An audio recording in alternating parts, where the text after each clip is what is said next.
What is going on, you guys? Welcome to the script. I'm your host, Isaac Paul. As always, we're going to have a very good show. Welcome. Where do we begin? I always like to begin with just a quick introduction of what the script is. The script is the digital counterpart to the Tequila Tales. What is the Tequila Tales? The Tequila Tales is a highly engaging and fully interactive discussion on love and relationships. What we are not is a panel discussion, and we're going to kind of dig into that a little more you know, from a greater detail perspective, because this particular show, what I want to do is I want to take you inside of a typical exchange inside of the Tequila Tale so that you can understand what it is that makes us so unique, right? Like I said, no shade to panel discussions, but with panels, typically you come to watch the experts or watch the celebrities or watch whoever kind of share their thoughts and let you know how they feel about a wide array of topics. With the Tequila Tales, our motto is with love, we all have a story to share. And so my goal is to get those authentic stories, those authentic exchanges from the very attendees of our live shows. Okay, so with that being said, man, I wanted to walk you all through one of the exchanges from our most recent show. But before we do that, I want to give a special shout out to one of our collaborators for this particular show, which is blackdoctor.org. For those of you all that are not familiar with blackdoctor.org, they are an organization that their primary goal is to, it's really all about aligning individuals with healthcare practitioners and people of color, right? How often do we find ourselves in situations where, you may be looking for a healthcare professional, and sometimes it's just hard to find someone that maybe shares a similar cultural experience, that may understand some of the subtle nuances of what it means to be a person of color. It's not necessarily saying that a person that's not a person of color cannot, render you 100%, adequate healthcare. But what it is saying is that there are often times that people feel misunderstood, right? Especially if you're trying to explain something that is very specific to, your cultural upbringing. And so with the organization of blackdoctor.org's major goal is it's a network that attempts to align people with healthcare practitioners that are people of color, right? And that's whether it be mental, physical, spiritual, the whole nine. So if you're not familiar with blackdoctor.org, I definitely, look them up and, kind of keep them as something that you just keep in your back pocket, right? You never know when you may need it. And, I think that as we move forward, we're really starting to tap into the importance of what it means to be healthy, right? And that our health is our wealth. And so I think it's one of those things that sometimes we don't think about our health until something is going wrong. And to be very honest, at that point, I'm not saying it's too late, but at that point, whatever the issue is, it's already been exacerbated. Sometimes what's important is like effective healthcare. To me, it's being preventative, right? It's understanding how to maintain proper health. And so sometimes that is, regular checkups, whether it be with a therapist, if you need, one of the things that we as people of color are starting to really understand the importance of is, the importance of our mental health and how we cannot overlook that as it relates to just our overall, physical well-being. And then also where I come in is our emotional health, right? Even though the love doctor would not be with us today, unfortunately, I'm gonna have to step in for him. I've been really appreciating this collaborative effort between blackdoctor.org and the Tequila Tales because, I think what we've collaboratively understood is that a lot of times these relationship issues or just our emotional health is something that we oftentimes overlook as if it does not affect how we feel, physically, right? And, whether it be stress, whether it be just, enjoyment or just a whole wide array of different issues, that may occur as it relates to overlooking something that is incredibly significant, which is our emotional health, right? And so with that being said, with the script, this is the digital counterpart of the Tequila Tales. And so, from show to show, we always do something a little different, a couple of segments that we'll throw in here and there. But like I said, with one of the things that we're going to really concentrate on in this particular one is a particular exchange. And I want to get you guys feedback because, like I said, our most recent show was called Doubling Back. And, you know, great crowd. You know, I've been very, very excited. You know, this is our 11th year that we've been doing the Tequila Tales. And, you know, each show is something very special and very unique. No two shows are the same, just like no two conversations are the same, right? That's one of the reasons why I'm always throwing different things out there as it relates to the script, because it's like you never really know, you know, what a good conversation is going to yield. And so that's what I think makes it exciting being inside of these live environments. And so we're going to dig into that in a moment. But where we always like to start is, you know, just some of the ground rules. Just kind of let you guys know I am streaming through multiple platforms. So even if you are watching the script through, you know, a particular channel where you're one of few people in the room, if you make a comment, I can not only read it, but I can post it and respond to it. So, you know, I try to make this as interactive as possible. So, you know, don't hesitate to engage because, you know, I would actually like some of you all's feedback as it relates to this particular exchange. But with that being said, you know, we do introduce certain segments. And with this particular segment in the news, you know, I just like to try to hit on a couple of things that's been happening, you know, in not only social media, but just in the world at large. And so bear with me as we kind of go through some of these things. Now, one of the things that I did want to talk about, and I'm kind of curious to get you all's feedback on, and what we're going to start, you know, we're going to talk about is the Jay-Z trial, right? Or not the trial, it hasn't gone to trial, and it's not going to go to trial. But for those of y'all that are not familiar with it, just to give you all, you know, a quick little update, Jay-Z is technically currently facing serious allegations involving a civil lawsuit that accuses him and Sean Diddy Combs of sexually assaulting a 13-year-old girl at an after party following a 2000 MTV Video Music Award. The accuser, referred to as Jane Doe, claims that she was drugged and raped by both of the men during the event. Jay-Z has categorically denied these allegations, describing them as a blackmail attempt. His attorney, Alex Spiro, has filed a motion to dismiss the lawsuit, citing a significant inconsistencies in the accuser's account. For instance, the accuser's father does not recall picking her up from the party, a key detail in the narrative. Additionally, individuals she identified as witnesses have stated that they were not present in New York at the time. The accuser has acknowledged these inconsistencies, admitted to mistakes in her recollection of the events. Despite this, she maintains that the assault occurred. Her attorney, Busby, which that name alone just kind of feels like a snake oil salesperson. But anyway, who represents over 120 alleged victims of Combs, continues to support her claims, though he has faced criticisms from Jay-Z's legal team for allegedly filing the lawsuit without proper verification. So I'm not certain if you all are familiar with this particular story. And, you know, anytime that stories or allegations of sexual assault, rape, you know, anything of that nature, we regard that as something that is incredibly serious. And so, you know, you always want to be in a space where you keep your mind completely open to receiving the facts and not doing what we have done for many years in the past, which is, you know, immediately assume that, oh, well, you know, because you know how sometimes people can get, oh, man, he's a rich guy, you know.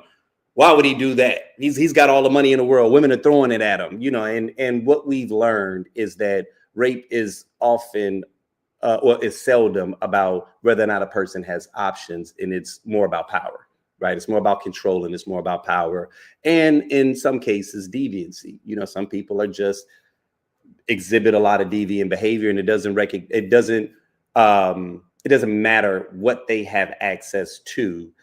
You know, if that is just what is in that person to do those types of nefarious actions, then they're going to do those actions, right? And so what we try to do is really listen to what the accuser is saying and not victim blame, right? Because sometimes we can get into that. Oh, well, what was she doing at a party at the age of 13? Which, albeit, is a very, you know, intelligent thing to ask. You know, what is a 13-year-old driving 3 to 4 hours outside of her city to get dropped off alone to go to a VMAs after party in the early 2000s. However, it's not completely out of the realm of possibility. And so because of that, you always want to make certain that you're doing your due diligence and not accusing people. I mean, not just automatically dismissing something just because you're a fan of the particular celebrity, But in this particular situation, oh my goodness, like you could just kind of tell from the jump that there's a lot of inconsistencies. We'll put it like that. So ironically enough, she was interviewed. Now it was on camera, but they obviously wanted to protect her identity. And even though she was being, would you look at this? Looks like you've got company. For those of you all that don't know, my son is very active and apparently he's really into this particular story. So he just wanted to jump in and have a little bit of a say. So say hello to the people, Alex. Oh, okay. Now you ain't got nothing to say, huh? With your red mouth. But anyway, but yeah, so they were interviewing this woman, and you could just tell in everything that this woman was saying, just the inconsistency started to stack up.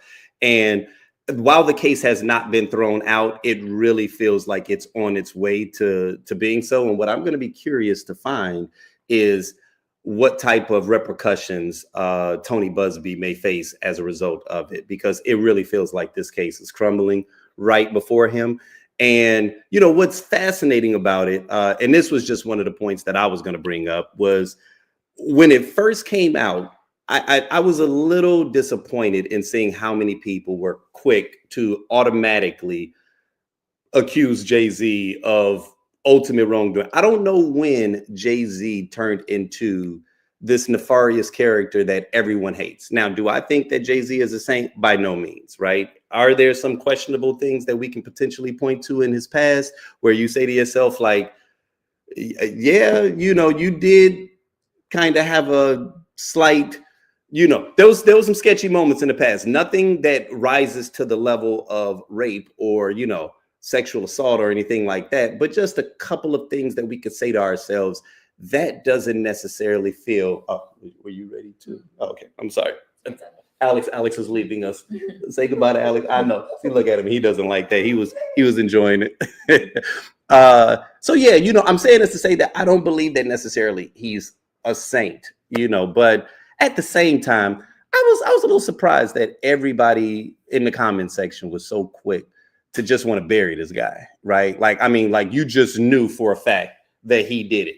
And it's not just with this case, but I feel like anytime the topic of Jay-Z or Beyonce comes up, everyone wants to believe the worst about them. Either you are a fan or for whatever reason, you've just determined that any negative, article that we see in the press, there's this automatic rush to judgment and condemnation that he's guilty. And it feels like in the last 10 to 15 years, he's done nothing but attempt to kind of change what his persona has been. Like, we knew when he first came out with reasonable doubt that this was somebody that got it out of the mud. This was somebody that, openly would share that he used to sell drugs. He used to be involved in nefarious activities, because he was a product of his environment. But he took that, made something of it. And since we've known of him, he's for the most part been operating on the up and up. But it feels like the moment that he started winning and winning hard, that's when everybody turned against him. And I feel like that's something that you really see in our community a lot, and not to just jump into that like crabs in a barrel type thing. But I do find that kind of fascinating that we don't revere our celebrities and our successful people in the Black community the same way that I feel like other races and nationalities do, and not necessarily to just say that they are above reproach, because we do know that in many cases they may be involved in activities that, may put them in a considerable, position of attack, where you can say, okay, I can understand why some people are judging them. But when certain individuals haven't really given you anything, sometimes I kind of feel like there's this thing that happens with us. And hear me out, and feel free to share your thoughts on this, where it's like, We love to root for the underdog. That's one of the things that we're good at in our community, right? Like if you are being downtrodden, we are going to defend you. We're going to big up you. We're going to see to it that if you're down here on the bottom level, how can I, you know, protect you? How can I help you to get back on your feet? Like we are great with that. But then the moment that you start winning, then all of a sudden, you know, we kind of stiff arm you a little bit. Like we have a hard time celebrating you the same way that we defend you. And that is something that I think is worth uh, a broader conversation. Like, what is it about us that we are conditioned that way to resist success, you know, or to be distrustful of success? Anytime that a person is too successful, they winning too hard, they must be cheating somehow. They got to be a member of the Illuminati. You know, if you're doing something, oh man, it must have been some secret hidden ritual, some Hollywood thing that you were involved in. And it's like, you know, oh, don't let Jaguar, whatever her name is, right? Is that her name? You know that woman that every time somebody is doing something successful, boy, she got all the dirt in the world and not an ounce of evidence, you know. And you go to the comment section and it's like all of those comments are the ones at the top. Be like 10,000 people liked it. And it's like, what has this person done to you? Or what was the shred of evidence that you've seen that makes you just wholeheartedly believe that you just know for a fact that they have done something nefarious, you know? And you know, it's one thing if I get it where there's smoke, there's fire, or just our willingness to sometimes be untrustful of people in positions of power. So maybe that's what it is. Maybe it has more to do with our relationship with power and the power structures in America that we've just become so distrusting of any type of authority that the moment that you get power, we align power with authority, and therefore we just don't trust it. If you broke, oh man, then everything you're doing must be righteous, right? But the moment you start winning, Illuminati, you know what I'm saying? You did the secret blood pact. And, you know, I wouldn't think that that was a bad thing, you know, if it was just playful. But the reality of it is I think that there are some of us that if we're not cautious, we can start to fear success, right? We can almost have a fear of success, an inherent fear or distrust of success that it's one thing if I just stiff arm when it came to you, but does that prevent us sometimes from moving into these spaces and developing the kind of relationships and getting more effective at the processes of what it takes to be successful, right? Like if there's this belief in your mind that everybody that's successful had to do something negative in order to get there, then how long does it take before you just stop trying? How long does it take before you start to make excuses for maybe some potentially ineptitude that maybe you're experiencing, right? And you didn't win. And instead of taking feedback and figuring out how you can kind of tweak it to make it better, immediately you just blame the system, right?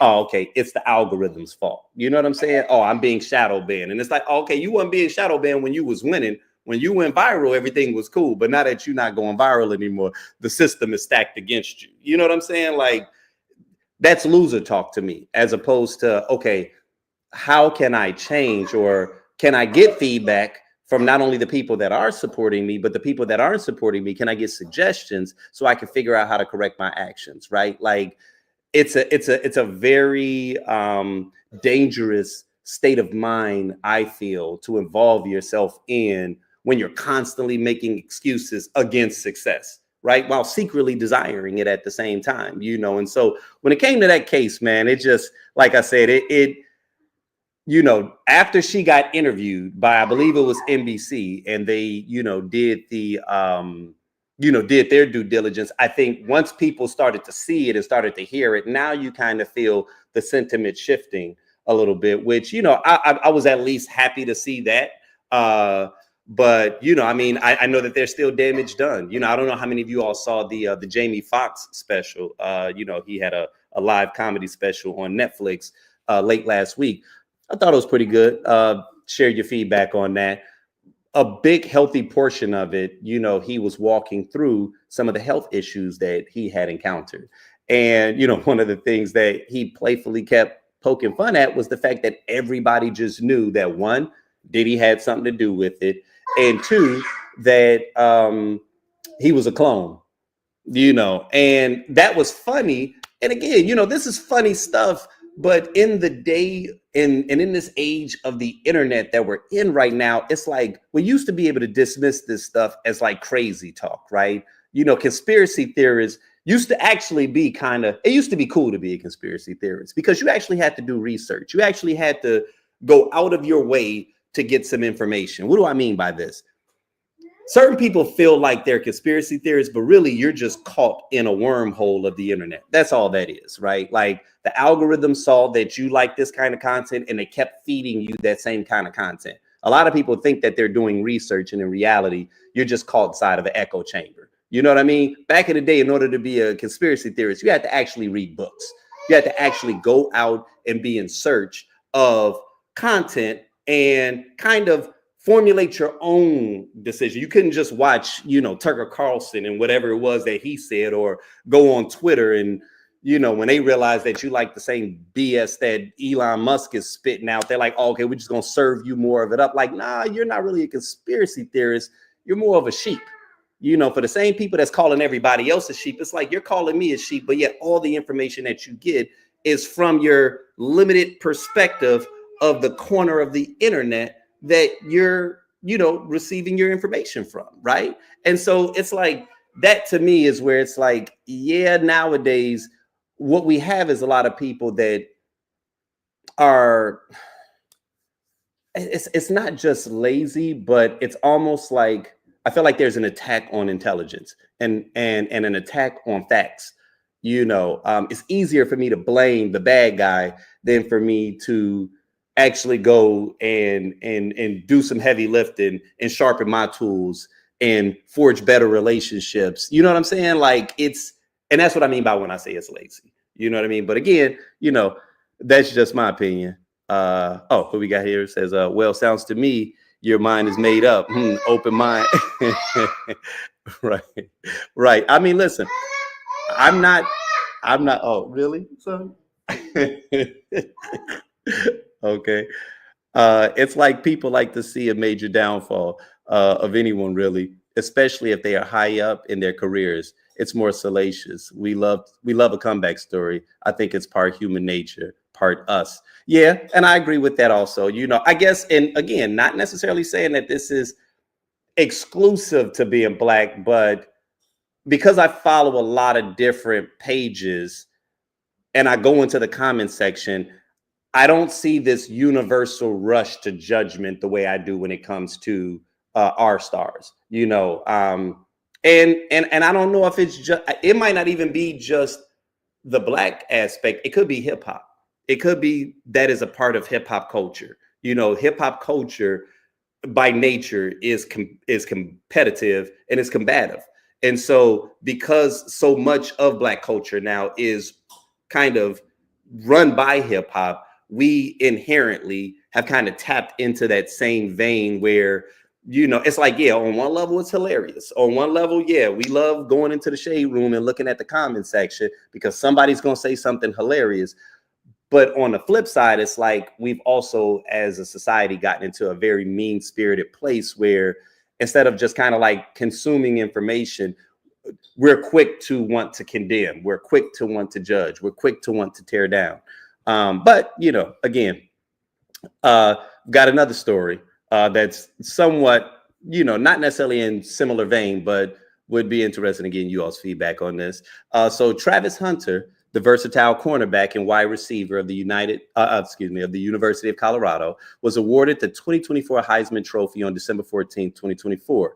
He is the second player in Colorado's history to receive this honor, following Rashaan Salam's win in 1994.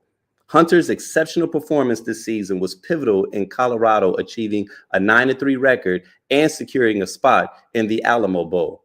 On offense, he recorded 92 receptions for 1,152 yards and 14 touchdowns. Defensively, he contributed to 32 tackles and 4 interceptions. His ability to excel on both sides of the ball has drawn comparisons to Charles Woodson, the only primarily defensive player to win the Heisman before Hunter. So, during his award speech, it was an emotional speech at the Lincoln Center in New York. Hunter dedicated the award to his father, expressing gratitude for his unwavering support and sacrifice. He also acknowledged his grandmother's influence in inspiring his football career. Now, why do I bring this up? Because there was a bit of like a controversy, and it's crazy, right? Because when I saw it happening from the first moment, I was like, "Ooh, this is interesting. This is something that I would like to talk about," right?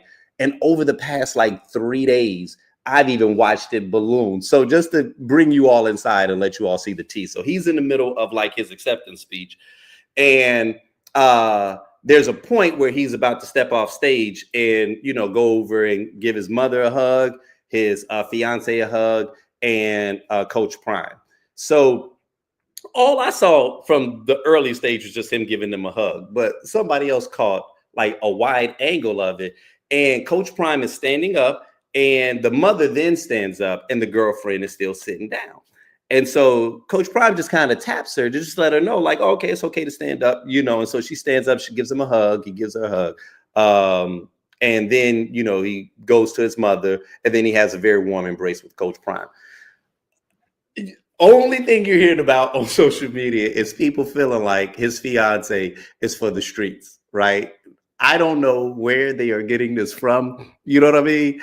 I don't know if it's because, she's got the tattoos, or, there's some details about like how I think initially when he slid in her DMs, she didn't, really give him a lot of attention. She later went on to share that was because she saw that he had a girlfriend, so that she wasn't about that life, whatever.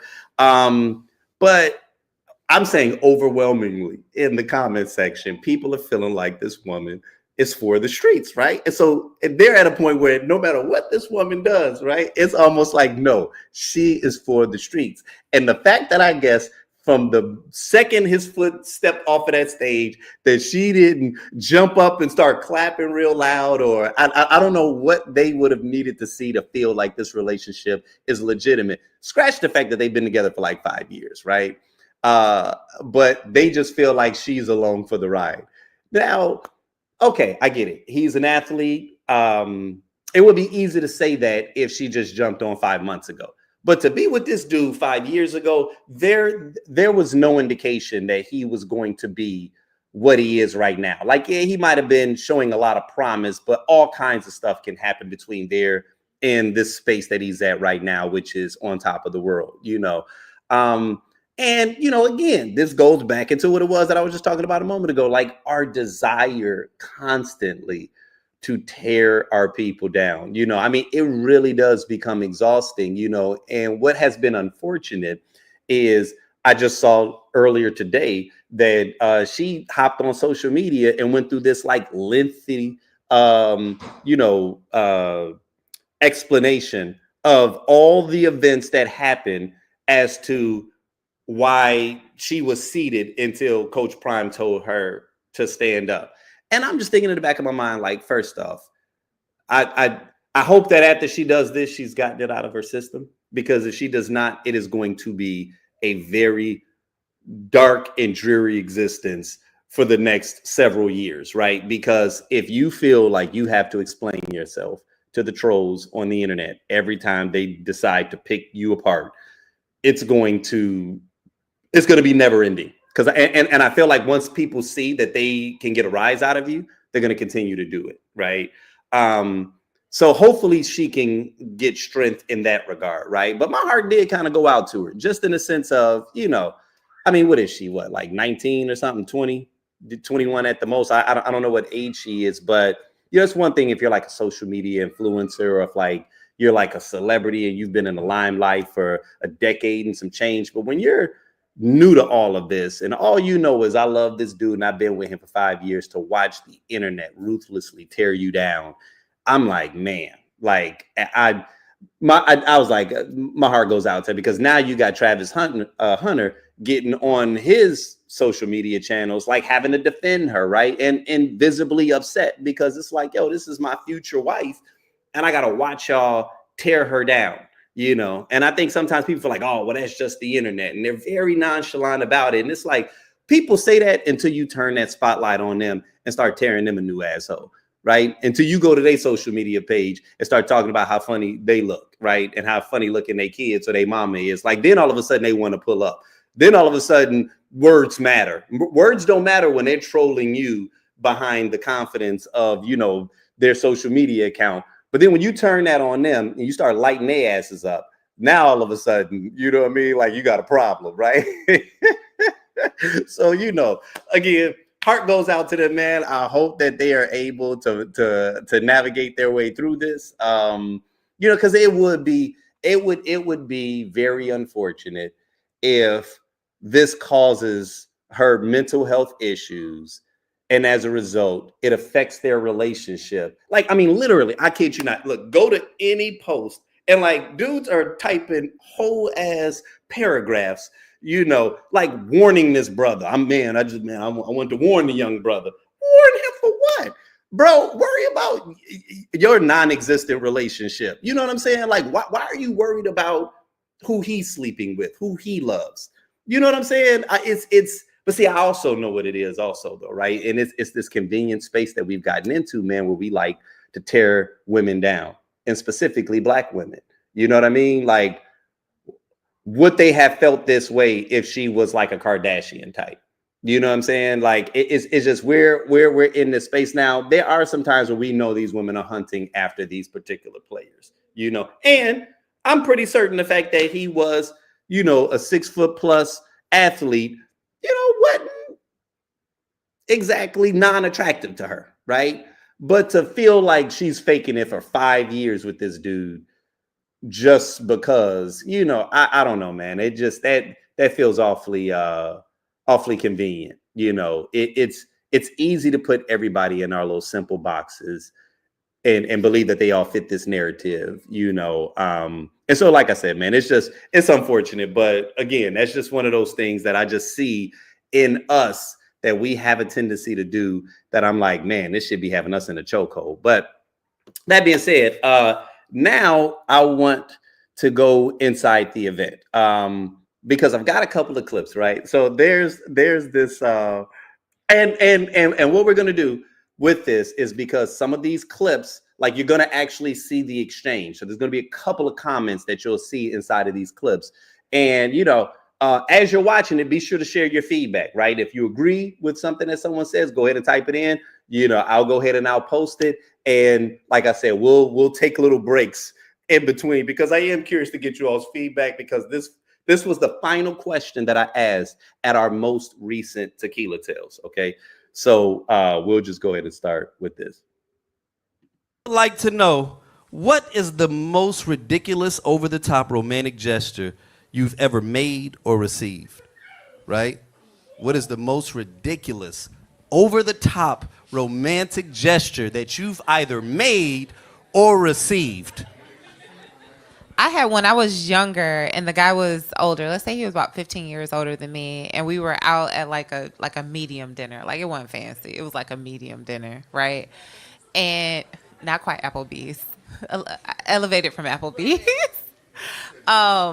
And he had been to the place before or whatnot, and he's like, so the waiter comes over and he just orders for didn't ask me what I like, what I was allergic to, what protein I would like, do I like rice, do I want noodles, right? Like, all these things.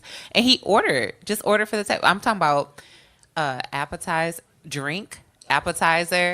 what comes next? Entree and dessert. The man just ordered like the whole thing, and he thought it was just like the most romantic thing ever. And I'm just like, sir, like, I have a voice, I have a choice, and I don't want nothing that you just ordered for me.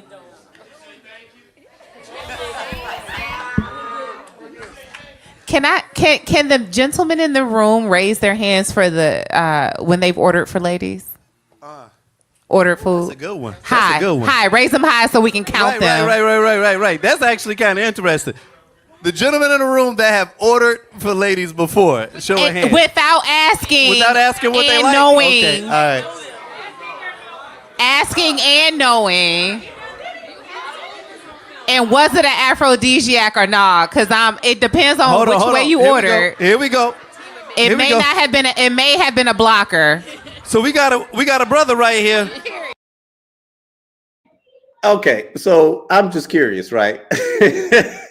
If you're watching this, I want to know if you're a woman, have you ever had someone just order for you, right? Like that. That's actually a pretty good question. I am curious to know if you've ever found yourself in a situation where someone just decided to order for you, and or if you haven't, or if you're a man, have you ever ordered for someone else? Like not asking them, oh, what was it that you were like? Just kind of took the reins, ran point on it. Did you do it?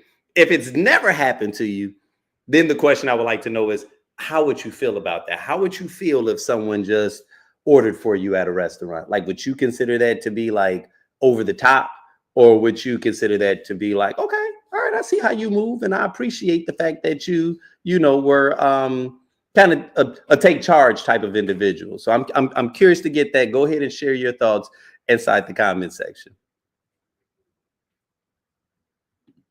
We got a brother right here that proudly raised his hand because he felt like, oh no, not only does it felt like he do it often, but we'll see.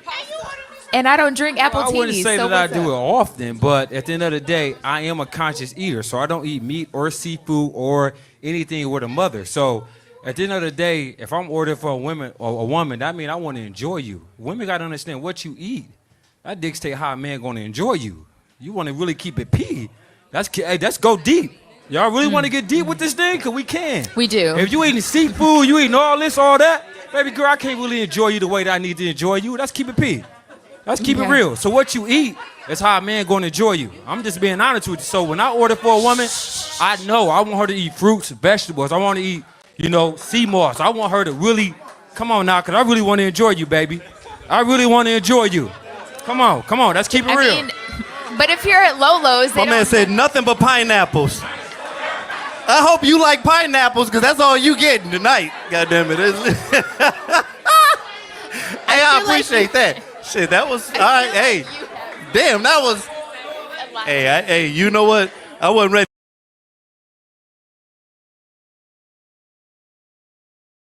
Anytime that you have these types of discussions, you never know who's in the room. You never know what's going to get said. And that's what's always fun about it, right? Like, so I said, this was the last question. So at this point, everybody's been sipping. They've had their libations and they're in a very comfortable space, right? And so with that particular gentleman, he was being very transparent. And the fact that his belief was that, I guess he's a vegan. And he's talking about the fact that certain foods that a person eats, that you can tell, right? They from what he's saying, you can taste it. Okay, whether or not you're able to read between the lines. I probably should have given you all a heads up that this is a adult conversation that we were having, right? So the conversation can go into a space where we're just going to be honest.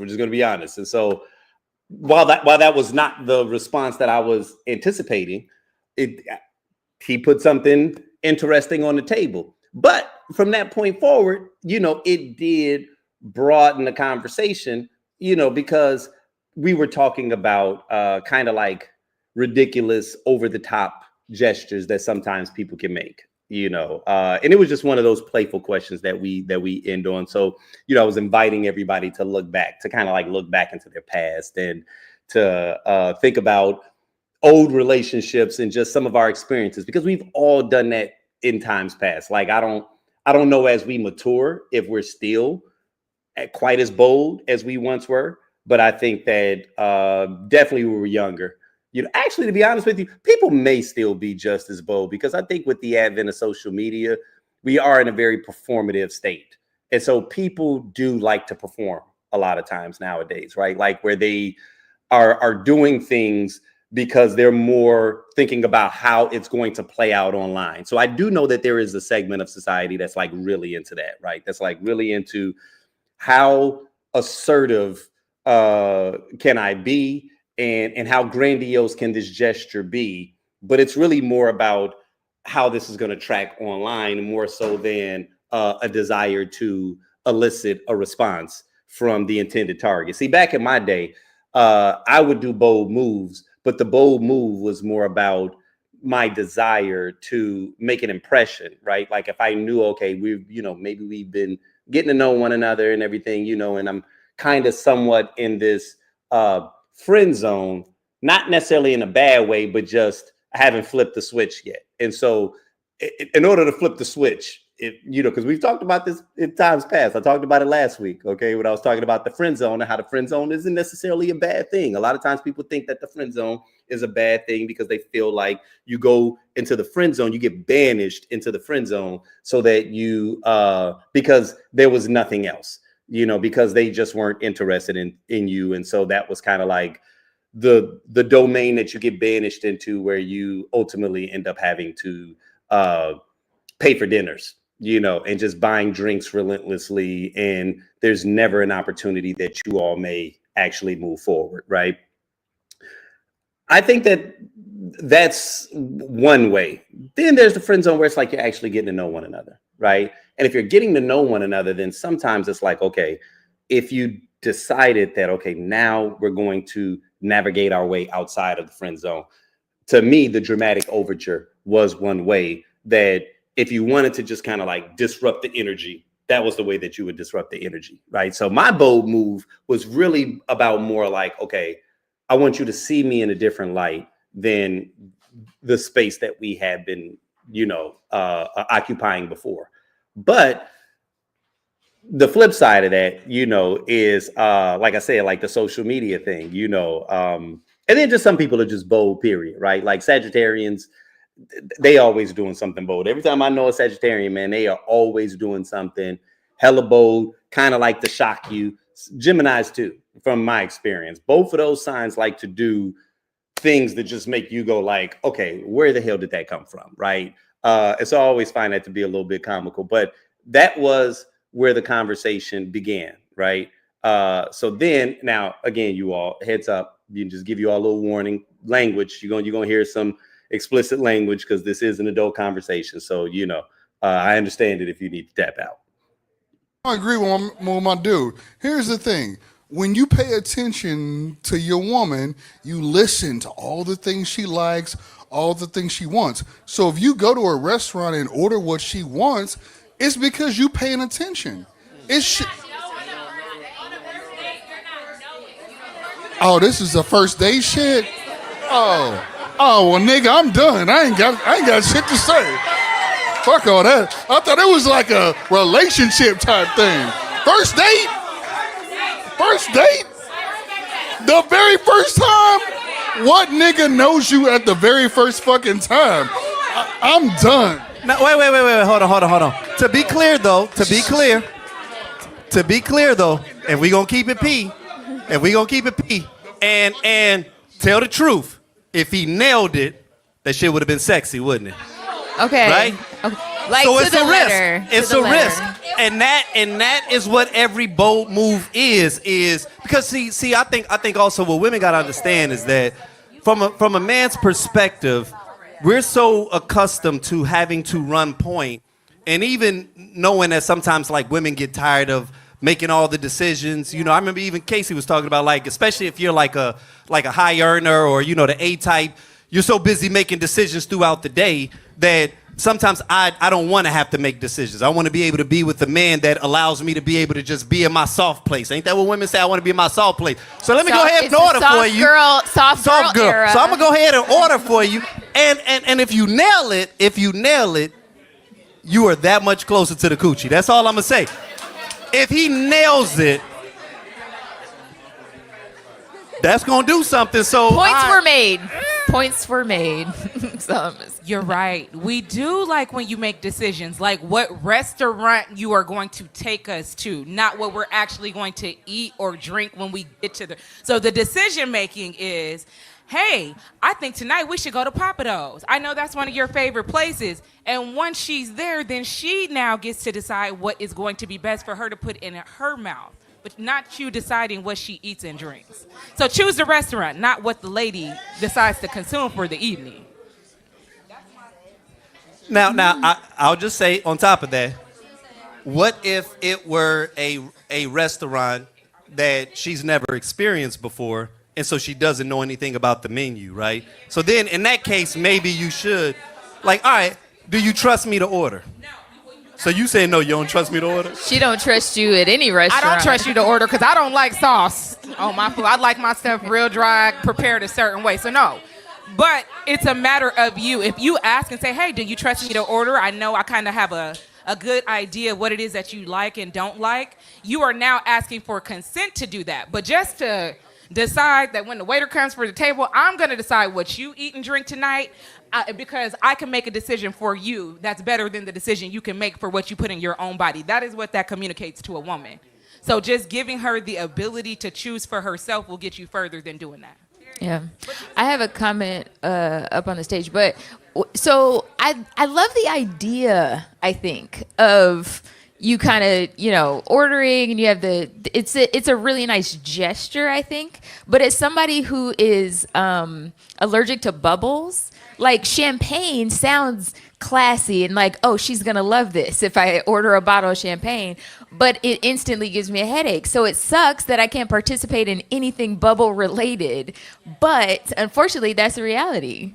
But so if you like me and you thought I was fine, I'm going to need you to pretend. Okay? Boy, bye. I have a comment over here. I can't do it. Yeah. So once again, everybody here is different. So hopefully y'all hear this with an open heart. Like, who's to say you even worth dinner? So what I'm saying is, let me invest in you and take the time to get to know you, what you like before I even invite you to dinner. Because I might not even invite you to dinner. I might invite you for a walk, coffee, tea. You see what I'm saying? Who said we going to dinner on the first date? Who says you worthy of a first date? So I'm going to find all your allergies out, what you like, just do simple conversation. And I'm going to listen to you. You're going to tell me if you got something worth to talk about. And I'm going to pay attention to that. So if you get to the chance to have dinner with me, everybody here different. Everybody here different. Everybody might hear like, oh, he think he the whatever. No. What I'm saying is I'm worthy too. I'm worthy too. I know my worth too. So if I do want to invite you out to dinner, I've heard some allergies, I've heard some things you like or whatever the case may be. And I might want to cook it for you before I even take your ass out. Uh-oh. You got some pushback on that. I like the cooking. Cooking? No. The only reason you got pushback because I know cooking too soon mean that they done came over to the crib, and so I know there's a little bit of hesitation when you cook Yeah, too, no, we're too not doing soon. that, but I like that. Got a comment right here. Okay. I hear what all y'all saying about ordering for a woman and how do you know what I like? But how many of y'all have put something in front of a man's face and be like, here, eat this. Here, taste this. Eat, drink this. I don't see what's the difference between that. Because sometimes I ain't in the mood for some cold, uncooked shit. So it's like, I don't want to eat this right now. So I don't see a difference between that and ordering for somebody. So wait, I'm sorry, Kofi. Say that again. You don't see the difference between, tasting food from... It's the same thing. It's the same thing. You forcing me to... No, it's not... Well, you talking about a bite in the middle. And then my thing was, did he pay? If he paid, then what's the problem? Okay. I have a comment over here. He said, did he pay? Because if he paid, then that's something else we talk about. Oh, I got a comment right here. And then I got one over here. Oh, you forgot? Okay. No, I feel like, are we going by like... Are y'all going by like just like taking someone to dinner, a nice restaurant, or are you going by like, let's be real, if I'm planning something, because women can plan dates too, like if I plan an activity, best believe we're gonna go get something to eat. We're gonna go get something to eat. I'm not gonna order for you, but we're gonna eat. Like it's not about, am I gonna take you to dinner? Am I gonna cook for you? Like, okay, what if I approach you, I'm planning this, so we're gonna do what I wanna do. I'm gonna give you recommendations, and we're gonna vibe or not. You know, like everyone's like, am I taking you to do this or whatever the case may be? Like we're here. Like so I don't know. He said taking you on a long walk, I might not feed you. We probably won't date again. I probably won't go out with you again. Like this nigga don't eat. Come on. I got a comment over here. The food ain't a part of it, man. It might not be a part two. Yeah, so no, and obviously there's one more comment on that particular exchange, but I just found that to be so interesting, right? Because I mean, obviously, like nobody wants to pull up and have someone order something for you and you absolutely don't like it. But kind of like I was saying inside of the video, you know what I mean? Sometimes I'm playing devil's advocate, and then there's other times I'm actually being dead ass serious, you know, as it relates to is it a bold move? Without question, right? But like, what if he nails it? What if he nails it? You know, what if he goes up in there and he orders the most expensive shit on the menu? You know what I mean? And it was the stuff you were already eyeing, but you were thinking like, nah, I don't want to do his pockets like that. You know what I'm saying? Because you understand first, second, third date etiquette a little bit, you know. And whether or not it's absolutely the first date. I mean, is it bold? Yes. Bold to the point of like it's bold and risky. Because if you don't nail it, then you completely strike out. Okay, like you, and it is a touch controlling. So I understand that, right? But that is also what's fun about these particular rooms. Sometimes is that you get an opportunity to see the cross section of how different people are, right? Like there was a question that I asked early on when I was talking about because, like I said, like this particular topic it's called doubling back. So it's kind of like a hearkening to things in the past and how sometimes we have a tendency to romanticize things from the past, and really kind of putting that up against things currently and just kind of seeing how they balance against one another. Like, what are some of the things from the past that we want to bring back? What are some of the things from the past that we're like, yo, I'm glad that we no longer do that, you know, because I do think that there's this tendency that sometimes we have to romanticize things from yesteryear. And it's wild because even as I mature, I'm like, damn, I'm becoming that old dude, right? Like even as it relates to music and shit, I promise you, I thought I was never going to be that person because I do try to stay current. And so there are a lot of new artists that I like, but there's some music where I just feel like, yo, this is short bus music. This is shit for people that got low IQs. And by low IQs, I mean like, you know, I don't want to say it, but you know what I'm talking about, right? Like that word that we don't use no more, but that, you know what I'm saying? You know what it means?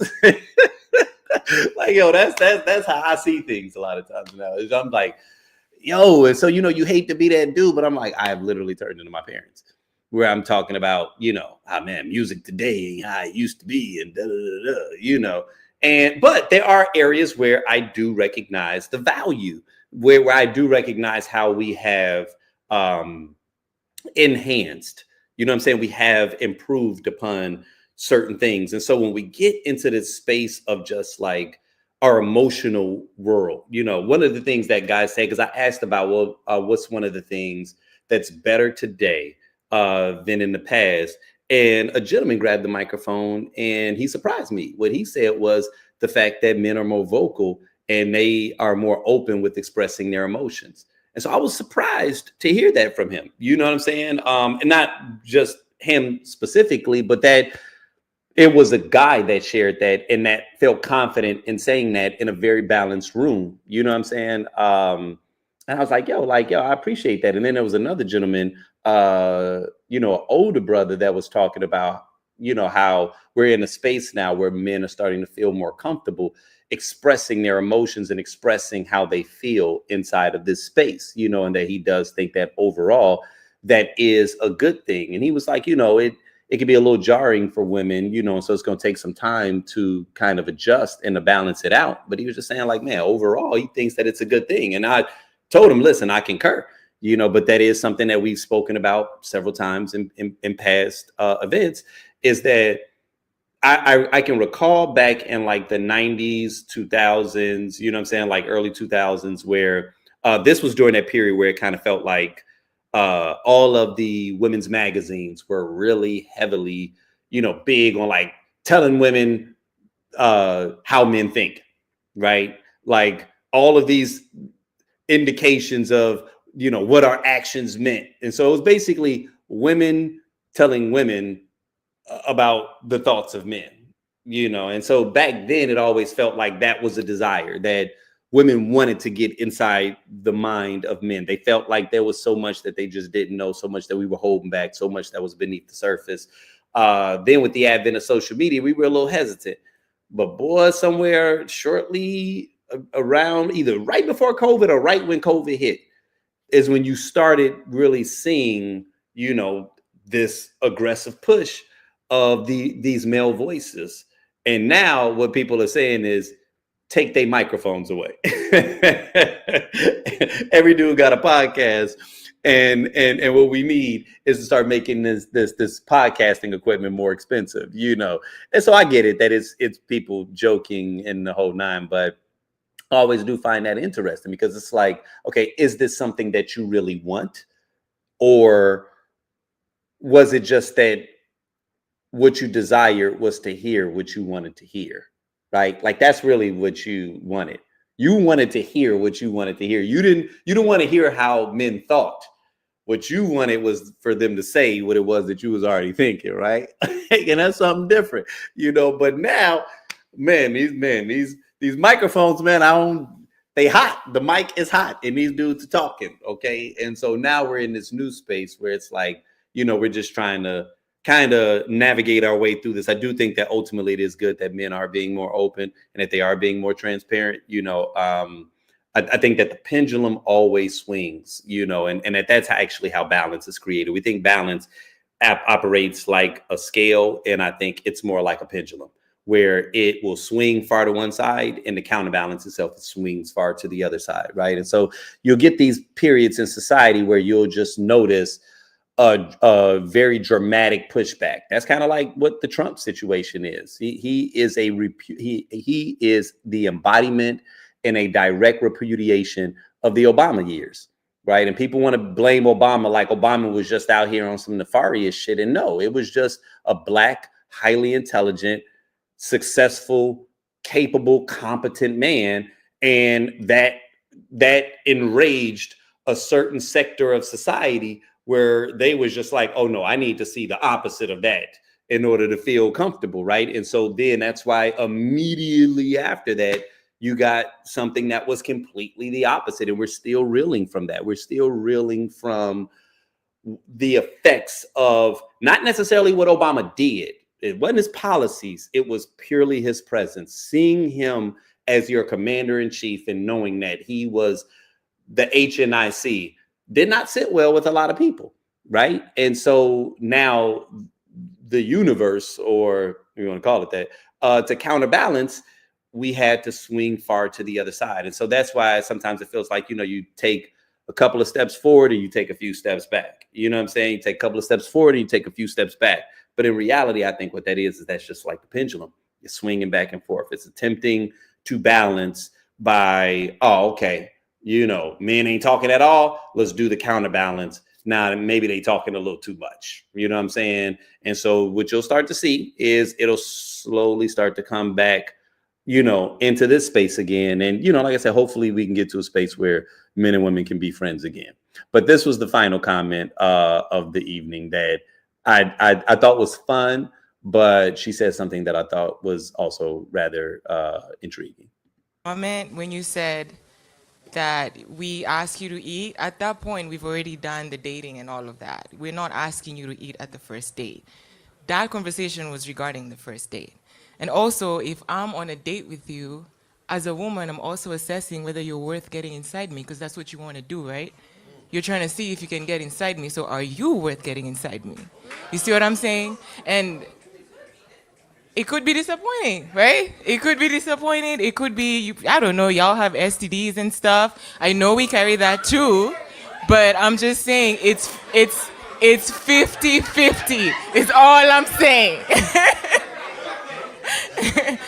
That's all I'm saying is, if you count, listen, you guys have watched reality shows and you see the body counts that guys admit they have.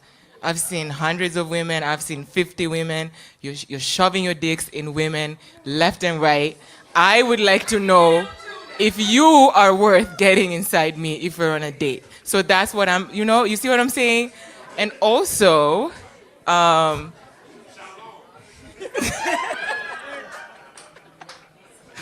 I think to the conversation earlier about ordering for me, I don't think it's that deep. What I actually care about is, can I say no?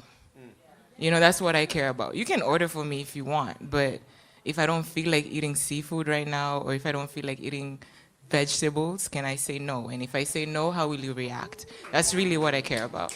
Right? That's it. Damn, that was. I like how she just went. Okay, but let me just share an observation. Because when she said, I know you want to, get inside me, many of us have never heard that, like, it being said that way before. It's such a All the lovely gentlemen on accent. stage was like, hell yeah. But then the moment that she was like, you can have STDs, they was like, oh, wait a minute, what you looking over here for? You know what I'm saying? Look over there when you say that shit. All of a sudden, they didn't like that energy no more. They was feeling it at first. But no, straight up. So with that being said, listen, you guys, this was our final Tequila Tales of 2024, right? But this is not the final Tequila Tales period, right? Like, we are literally just getting started, and it has been such an incredible journey thus far for so many reasons, right?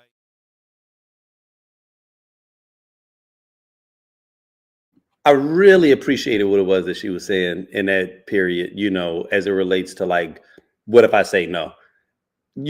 Again, so many brilliant people, man, that comes out to these shows, right? Like, and that is, that's what I mean by when I say it's not a panel discussion, because we're acting like you don't have input and you don't have value and you don't have a voice that could benefit the room, right? Like, we're in a day and age where it's all about influencer culture. So everything is being run by people who really just want attention. And in their desire to get more attention, they're also trying to tell you what to think, not how to think, but what to think. And that to me is dangerous. I feel like that's one of the issues that we're encountering with the news. The moment that the news shifted to the 24-hour news cycle, they had to figure out something to fill the dead space. And instead of just giving you more news so that you can think critically and make your own assessment, they started putting these figures up, right? And they started giving us all these pundits. And yeah, for early on, it was theater and it was mildly entertaining. But what ended up happening is we started outsourcing our own capacity to think critically, right? So now people aren't thinking anymore. They're outsourcing that. Well, what does Tucker Carlson think? What does Joe Rogan think, right? What does my favorite influencer think? You know what I'm saying? And it's almost like, oh, well, if Rachel Maddow say that, then that's how I guess I'm supposed to think. You know what I mean? As opposed to presenting the information and you figuring it out on your own. Well, how do you feel about this? Like, it's amazing to me sometimes, like, some of the people, we talked about this last week, where, it was the woman who was talking about how her father is who she goes to get advice about men. And that's when she knew that she found her husband because of her father's assessment that, man, it seems like a good guy. And, I see it from two ends of the spectrum. On one end, I'm like, okay, that's great that you've got that kind of relationship with your father, that you have a community of individuals whose thinking, the way that they assess things, you believe in and you think has value. Because I do think that there are times where we need a second opinion. There are times where we need to kind of check ourselves, and we need someone that can think about a situation objectively, not subjectively because they're not in it, but objectively. So I did think that overall that was a benefit. But just like I said last week, one of the issues that I find with that, however, is that your father ain't got to live with this dude. Your father ain't sleeping with this man. Your father isn't going to have to figure out how to work through the rough spots and determine whether or not it's worth it, right? So ultimately, what we need to be trying to figure out and seeking to define is, how do you feel about this situation? And that is one of the things about Tequila Tales, that to me is the greatest takeaway. I don't know if people have really tapped into what the true value of this brand is, which is I'm listening to a lot of different frames of thinking. I'm listening to a lot of different walks of life, right? They're not the enemy.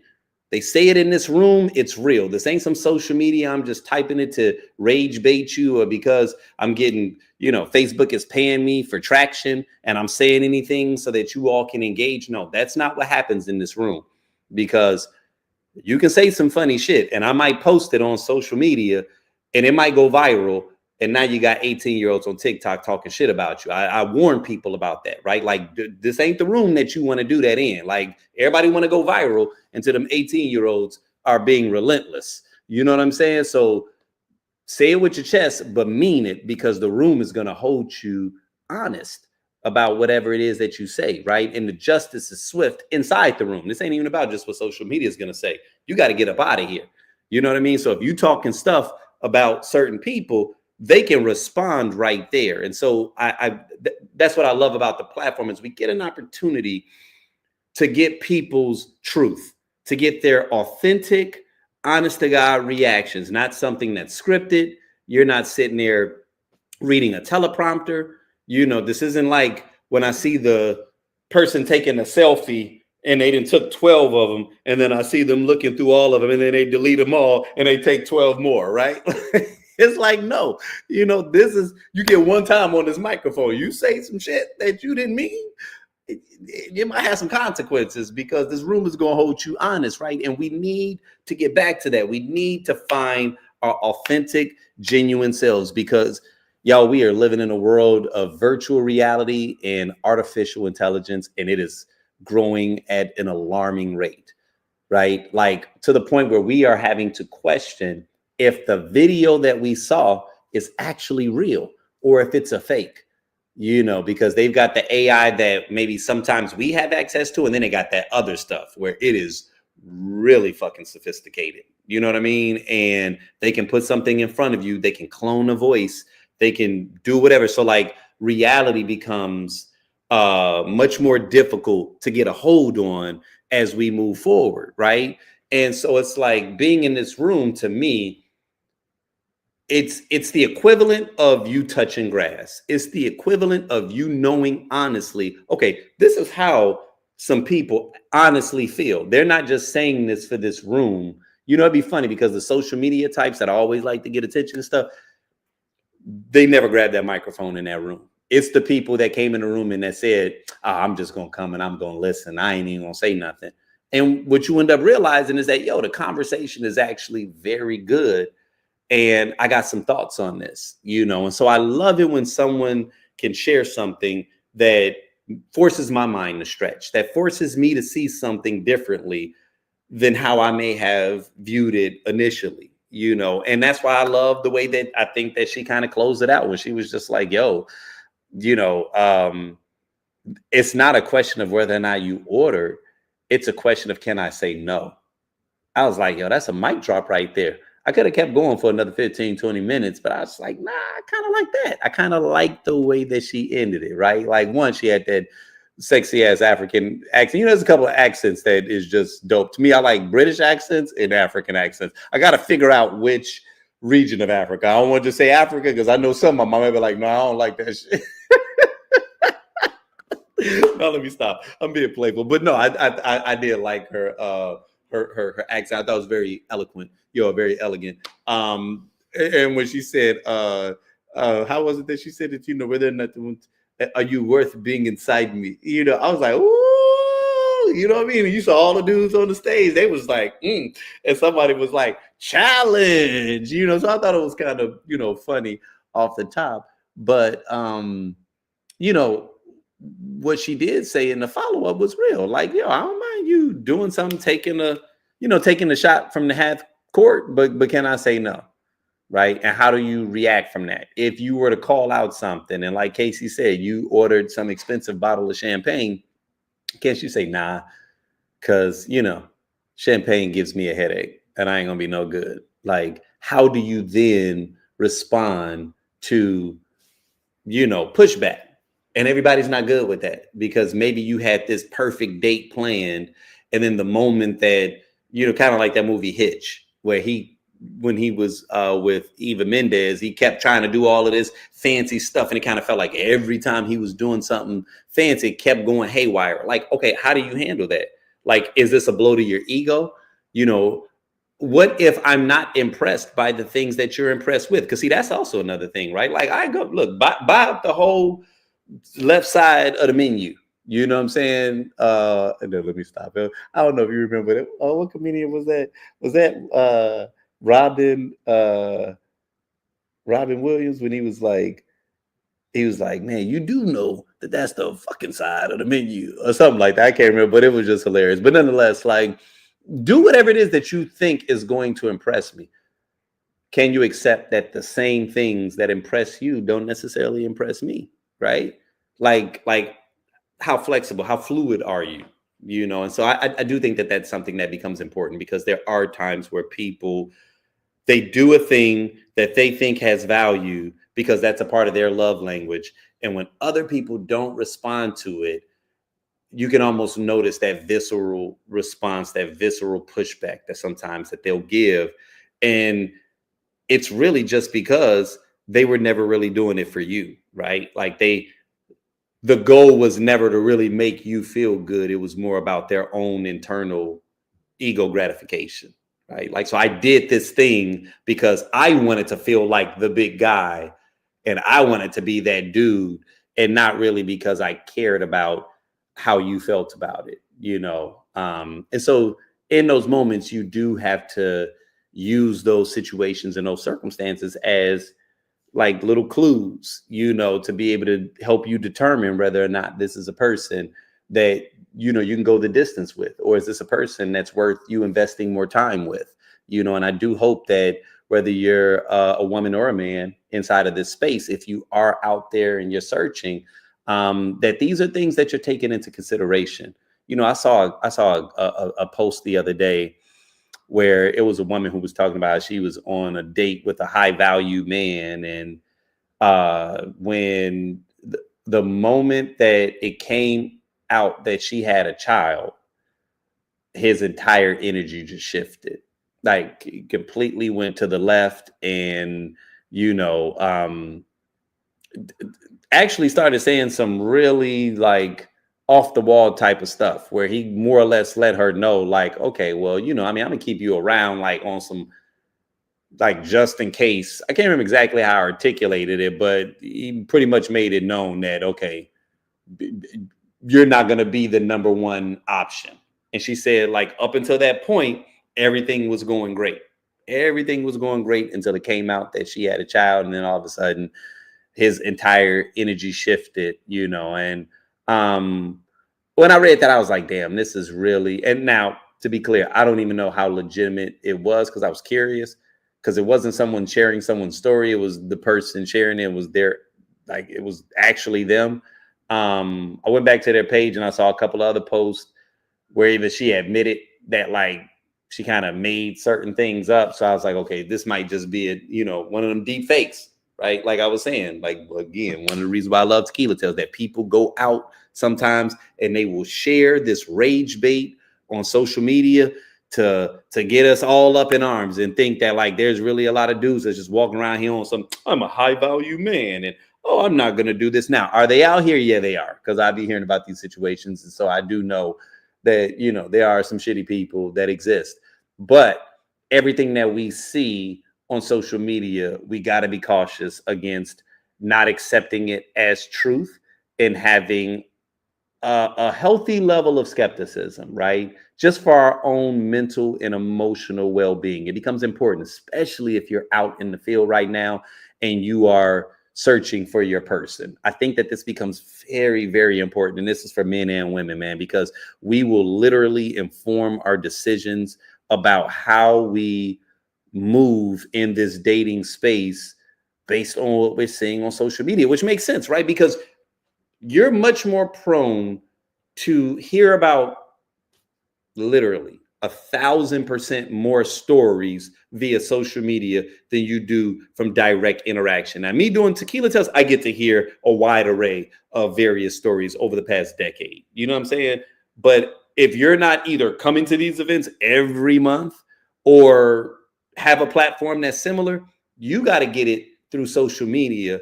And in many cases, someone is sharing said story because they believe it's going to get attention, it's going to get engagement. And in most cases, that's where people end, is engagement farming. Oh, this looks salacious, I'm going to share this, right? Like, regardless of whether or not it's true or not, I'm not even saying that everybody knows it's BS. I'm saying that that is not the barometer of whether or not it goes up on someone's platform, right? It's, ooh, this is going viral on this person's page. Let me take this and put it on my page so we can also go viral. And then we look up and it's just like that Cheesecake Factory story where the woman didn't, oh, we're not doing cheesecake dates and da da da da. And that became the rave for 2 weeks. It was everywhere. That woman got more traction from that story than anything else that she's ever put out. Turns out that story was a complete fabrication. It was a skit. It was a poorly acted skit, right? But it was enough to get people upset. And now, even to this day, you got dudes walking around like, yeah, you can't even take these bras to the Cheesecake Factory. And it's like, no, actually you can. Actually you can. And they probably enjoy it. You know what I'm saying? Like, now, maybe not everybody, right? However, we do need to acknowledge that sometimes this stuff that we see on social media has an opportunity or has a propensity to affect how we show up in our real everyday lives, right? And so, like, it's just something that we got to be cautious about, man. It's something that we got to be cognizant of. I'm not saying that you got to ignore, what you're seeing, because, to be very honest, even if it is a fake story, we're all being influenced by the same content, right? You just can't allow that to filter into your day-to-day interactions, because you never really know a person's story, right? You don't know why a person makes the decisions that they make. You don't know why they've made the choices or taking the stances or are living the life that they've lived. And until you actually meet someone, that was a question. And I'll end on this. Like, that was one of the questions that I think we will make a topic of discussion in one of the future shows, where I was talking about how, like, in times past, our parents and grandparents, like just the elders, we'll call them, they had a propensity to keep certain topics off the table, right? Like, it was always known, you don't talk about religion, you don't talk about politics. And it was because they understood that those were contentious topics to talk about, right? And they prioritize civility above everything else. Like, now we want to keep things civil.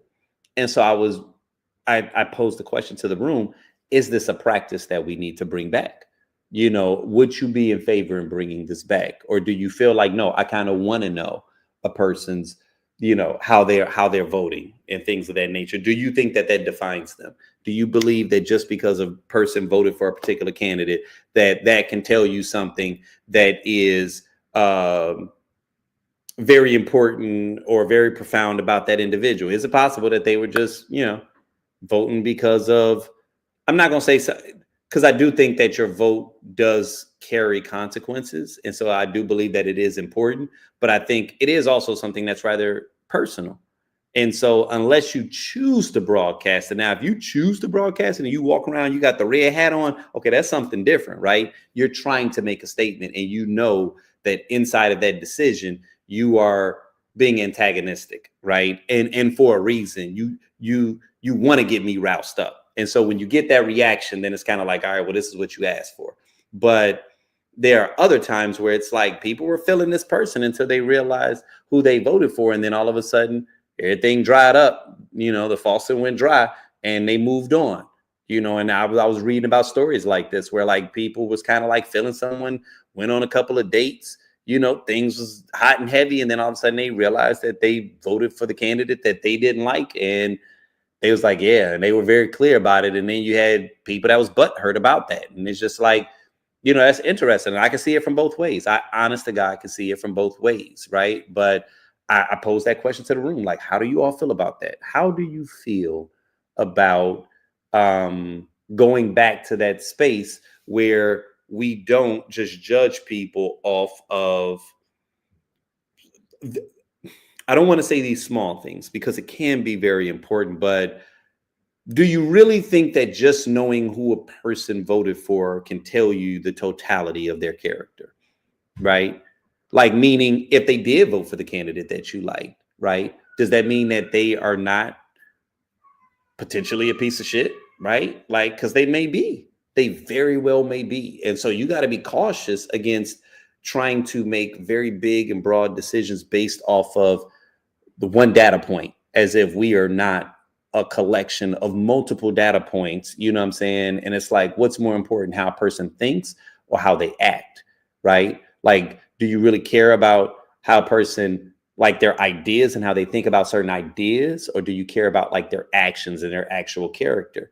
And truth be told, you really cannot tell that from something as simple as just who they voted for, right? And so I challenged the room, and I was curious to know like how people felt. And we didn't necessarily get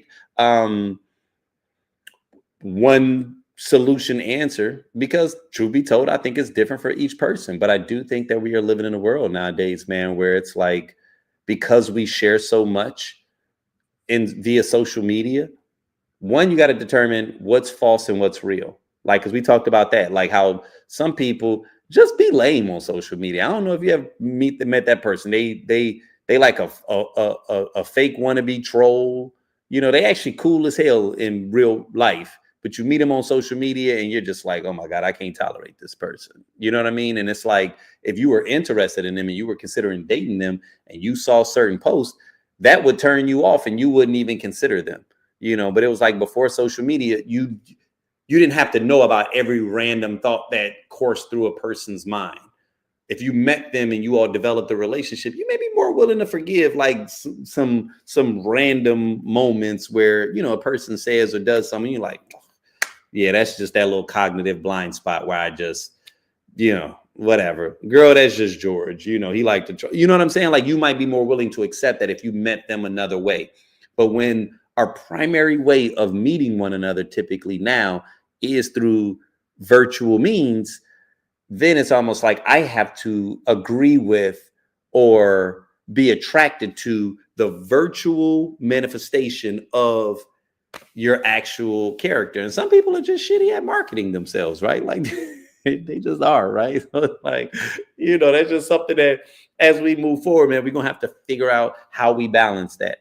How do we balance that to ensure that I'm not welcoming people into my world purely because of something virtual that they said? Because then you could be taking advantage of me, right? Like, you could be manipulating me, presenting a certain image that I'll like, and really the real you is something completely different. You know what I'm saying? But then the flip of that is also true, that I might not be a fan of how you present your brand via social media, but in person, man, you're like a great dude. You know what I'm saying? You're actually like one of them salt of the earth, give the shirt off my back, defend people in my presence type of guys, right? And so as we continue to navigate down this road, man, we gotta figure out what that balance looks like, because it's going to be significant, as we move forward. But that being said, a little bit of housekeeping, because it is important for me to let you guys know what's happening here with Tequila Tales. So like, this one is very important, right? Because this is coming fast. And I've told you guys this in times past. And I know that sometimes, we all say stuff or whatever. And, you might not know when things are actually moving, but like, no, 2025, like, this show goes on the road. We've already got the first 5 cities planned out. I'm not going to tell you all what the cities are.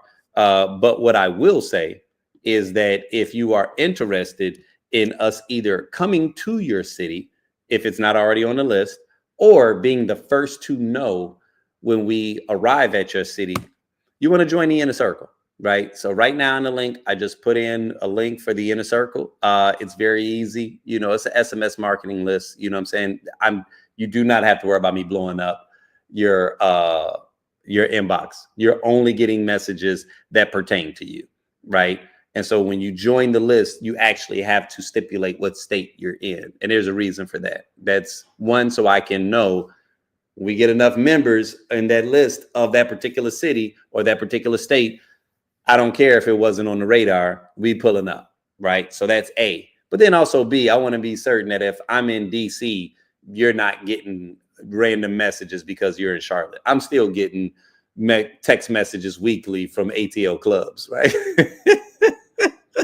I ain't been to a club in ATL in years. You know what I mean? I don't even know why I don't take myself off this list. I think I just be imagining in my mind, there's going to be some time I'm going to be there on some random ass Friday and I'll be with a group of dudes. They'll be like, man, what's going on? And I'll be like, you know what? I'm glad you asked. I just got this list from ATL clubs. So whatever, right? But yeah, you definitely want to join the inner circle. If you're not already a part of it, it's very easy. And there's absolutely no drawbacks, right? So boom, there's that. All right, what's the next one? Oh yeah, this is important, right? So I don't know if you guys have paid attention to, my cool ass shirt right here, right? I'm a part of the Block Party, right? So I ain't part of the Republican Party, I ain't part of the Democratic Party, I'm part of the Block Party. And that's a bit of a double entendre, right? Y'all know what the Block Party is. We like to pull up and have a good time and make something out of nothing. So there's that, right? Those of us that like to have a good time. But then also the Block Party is just, man, protecting your peace. That's going to be so important over these next couple of years, right? Like, recognize the time and energy thieves that are inside of your space, and you need to remove them, right? You need to know how to use that block button. Don't sit up and argue with idiots online all day. Like, if you say something, when you see the trolls enter your news feed because they want to attack you, it feels good and you want to sit up there, just hit the block. Keep that energy going. However, this particular shirt is a T3T, right? It is a T3T. So, I want you all to know that there are some truths that, you kind of want to wear it with your chest at times, right? Like, listen, some truths hit different when you wear them. So just know that a lot of this content is being pulled directly from active live individuals at our shows, right? Like, we always saying some dope stuff. So feel free, if you all are looking for gift ideas, might not get it before Christmas, but you can just actually have it shipped to the location that you're going to. It's actually, the shipping is rather swift. So I want you all to definitely do that. But no, you guys, listen, man, if I have not said so already, we are doing the script weekly now, right? So if you're watching this through blackdoctor.org, we're still pulling up 2 times a month with blackdoctor.org every first and third Tuesday, right? Like, we'll be there also. But if you are not subscribed to the Tequila Tales, especially our YouTube channel, you definitely want to be subscribed to our YouTube channel. Matter of fact, let me go ahead and just be more efficient and hit you all with this link in case you all are viewing us somewhere else, because this is important, especially if you're like, you know what, I might want to pull up more often, right? Then yeah, I want you all to be able to do so, because I was told that this 2 times a month wasn't enough. So I've been experimenting with going every Tuesday. So every Tuesday, what are we, 8 p.m. Pacific Standard. That would be 5 p.m. 8 p.m. Eastern Standard, 5 p.m. Pacific Standard. So, figure it out. If you in Chicago, that's 7 p.m. If you here in Phoenix, that's 6 p.m. Be certain to subscribe to our YouTube channel. And YouTube is actually where I pull up randomly. So once a week, definitely on that YouTube channel, but also after our live shows, I'm gonna start doing the after set, and then just sometimes randomly, man. Like, if there's just some real important stuff that I got on my spirit and I want to connect with my people, I want us to be able to do so more frequently. So if you're not subscribed to the YouTube channel, I definitely want you all to do so. And yeah, man, I'm excited about moving forward. Like I said, man, we already got our first 5 cities. And so we'll be announcing those first 5 within the next probably 24, 48 hours. So you'll see where the first 5 cities that we're heading to in 2025. But listen, the other cities is where the people direct us to go. So again, not only I want you to join the inner circle, but have your peoples join the inner circle, because once again, when I see individuals joining it from certain cities, that's going to determine where we pull up next. But it's been an absolute pleasure, man. I appreciate you all for humoring me, for engaging, and yeah, man, with that being said, until the next time.